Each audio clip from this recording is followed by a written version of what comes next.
வணக்கம்.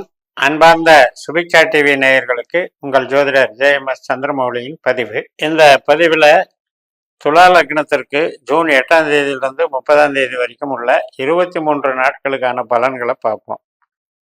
இப்போ நம்ம தொடர்ந்து நம்மளுடைய பதிவுகளில் பாஸ்கரா அஸ்ட்ராலஜி சிஸ்டத்தில் கிரகங்கள் நட்சத்திரத்தின் ஆற்றலை வாங்கி நமக்கு எப்படியெல்லாம் பலன்களை தருகிறதுங்கிற ஜோதிட முறையை பயன்படுத்துகிறோம். நட்சத்திர சூத்திர முறையில் தான் நமக்கு நிகழ்வுகள் அக்யூரேட்டாக கிடைக்கும். இப்போ இந்த 21ஆம் தேதி வரைக்கும் 8ஆம் தேதியிலிருந்து 13 நாட்கள் நம்முடைய துலா லக்னத்திற்கு சூரியன் செவ்வாயை போல செயல்படுகிறார். மிருகஸ்ரீஷ நட்சத்திரத்தில் பயணிக்கிறார். செவ்வாய் கிரகத்தை போல செயல்படுகிறார். செவ்வாய் நமக்கு 7ஆம் வீட்டில் இருக்கிறதுனால இது 7ஆம் வீட்டினுடைய பலனை இந்த காலகட்டத்தில் நம்ம அனுபவிக்க இருக்கிறோம்.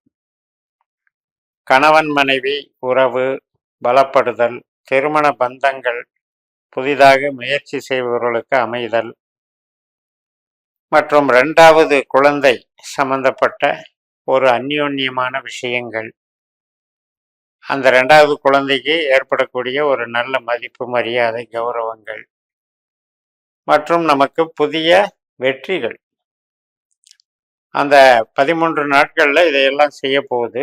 அது மாற்றம் பண்ணி கூட செய்யும். ஒரு வேலையில் டிரான்ஸ்ஃபர் ஆகி ஒரு ஹை ப்ரமோஷனுக்கு போகலாம். நம்ம இருக்கிற இடத்துலையே ஒரு கேடரை மாற்றி கொடுக்கலாம். அடுத்த ஸ்டேஜுக்கு ப்ரமோஷன் பண்ணி அதன் மூலமாக நமக்கு ஏற்றம் கிடைக்கலாம்.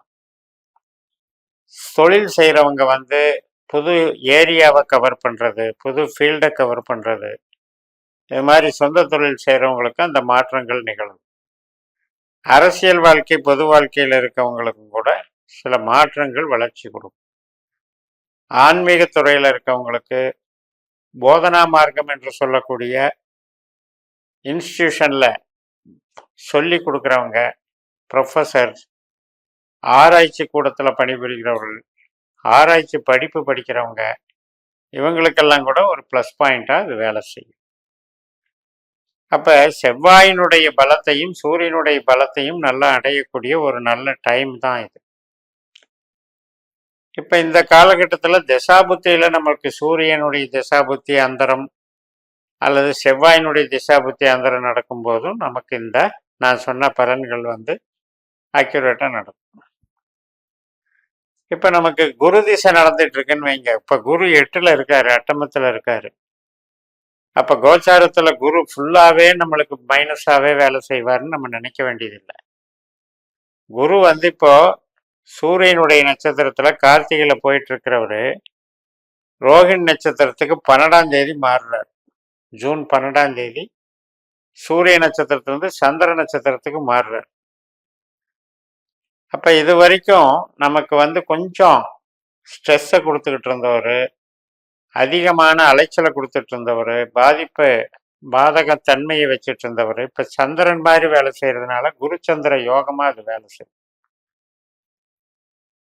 தொழிலுக்கும் நம்மளுடைய அந்தஸ்து ப்ரொமோஷன் கௌரவத்துக்கும் அது டெவலப் பண்ணி கொடுக்கும் குரு. அதனால் நம்ம ஒவ்வொரு கிரகத்துக்குமே அந்த நட்சத்திர தொடர்பை பார்த்து தான் நம்ம பலன் எடுக்கணும். இந்த 21ஆம் தேதியிலிருந்து 30ஆம் தேதி வரைக்கும் 9 நாட்களில் சூரியன் ராகு மாதிரி செயல்படுறார். மிதன ராசியில் திருவாதிரை நட்சத்திரத்தில் பயணிக்கிறார். அதே 17ஆம் தேதி புதனும் இங்கே ராகு நட்சத்திரத்துக்கும் 18ஆம் தேதி சுக்கிரனும் அந்த ராகு நட்சத்திரத்துக்கு என்ட்ராகிறாங்க. அப்போ இந்த கிரகங்கள் எல்லாம் ராகுனுடைய பலனை தர்றாங்க. ராகு நம்மளுக்கு துலா லக்னத்திற்கு 6ஆம் வீட்டில் மீன ராசியில் இருக்காரு. அப்போ இந்த 9ஆம் இடத்துல இருக்கக்கூடிய இந்த கிரகங்கள் 6ஆம் இடத்துல இருக்கக்கூடிய ராகுனுடைய பலனை தரப்போறாங்கன்னு அர்த்தம். வேலை, பணவரவு, நம்முடைய பதவி, புகழ், சொந்த தொழிலில் ஏற்படக்கூடிய ஒரு பெருமை, இதையெல்லாம் நல்லா இன்க்ரீஸ் பண்ணி கொடுக்கும். அதே நேரத்தில் உடல் ஆரோக்கியத்தில் நம்ம பாதுகாத்துக்கணும். அதில் பார்த்துக்கணும். நம்மளுடைய ராகு 6ஆம் இடம் என்பது நோய் ஸ்தானம் என்பதனால ஆரோக்கிய உபாதைகள் என்னென்ன இருக்குங்கிறத செக் பண்ணி ரெடி பண்ணிக்கணும்.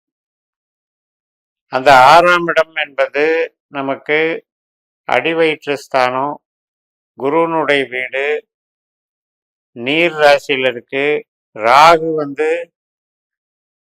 குடல் சம்பந்தப்பட்ட கிரகம், சுவாச உறுப்புகள் சம்பந்தப்பட்டது, இரத்த நாளங்கள் சம்பந்தப்பட்டது.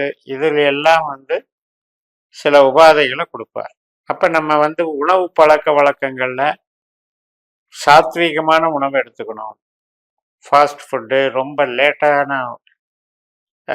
லேட்டா சமைச்சு லேட்டாகி போன உணவு, இதெல்லாம் நம்ம பண்ணக்கூடாது. அப்ப இந்த ராகு நமக்கு உடல் சார்ந்த விஷயங்கள்ல அகம் சார்ந்து பாதிக்கிற அதே நேரத்துல பொருள் சார்ந்த விஷயங்கள்ல, தொழில் சார்ந்த விஷயங்கள்ல நன்மை தர்றார். இப்படி பகுத்து பார்த்துதான் நம்மளுடைய ஈடுபாட்டுக்கும் கேள்விக்கும் தகுந்த மாதிரி நம்ம ஜோதிடத்தை பயன்படுத்தும். அதே மாதிரி ஒரு வழக்கு நடக்குது, அந்த வழக்குல ஜெயிக்கிறதுக்கு உதவும். வழக்கு நடக்கும், அந்த வழக்கு நமக்கு சாதகமாக நடந்துகிட்டு. அப்ப எதிரிகள் வெல்லக்கூடிய வகையிலையும், எதிரிகளை வசப்படுத்தக்கூடிய வகையிலையும், எதிரிகள் நம்ம கட்டுக்குள்ள இருக்கிற மாதிரியும் இந்த ராகு நமக்கு நன்மை தர்றாரு. ராகு புதன் நட்சத்திரத்துல இருக்காரு.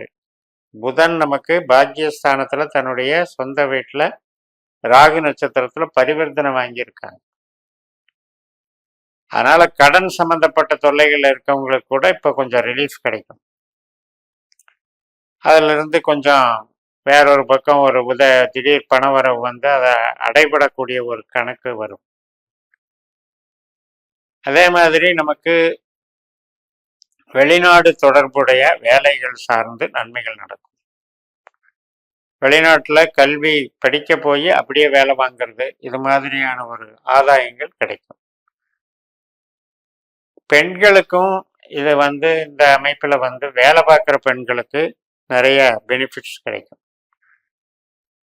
இப்ப இந்த சுக்கிரன் அப்படிங்கிறது ராகுவை போல செயல்படுறதுனால அந்நிய நபர்கள் கிட்ட பழகிறதுல பகைகள் ஏற்படலாம், பகை உணர்வுகள் தோன்றலாம், அல்லது மனசுல ஒண்ணு வச்சுக்கிட்டு வெளியே ஒண்ணு பேசுற மாதிரி மறைமுகமான எதிர்ப்புகளை செயல்படுத்தலாங்கிறதுல எச்சரிக்கையா இருக்கும். மற்றபடி எல்லாருக்கும், ஆண் பெண் இருபாலருக்கும், மாணவர்களுக்கும், விவசாயம் செய்கிறவங்களுக்கும், எல்லா தொழில் வகையில் இருக்கவங்களுக்கும் இந்த காலகட்டம் நன்மையை தரும்.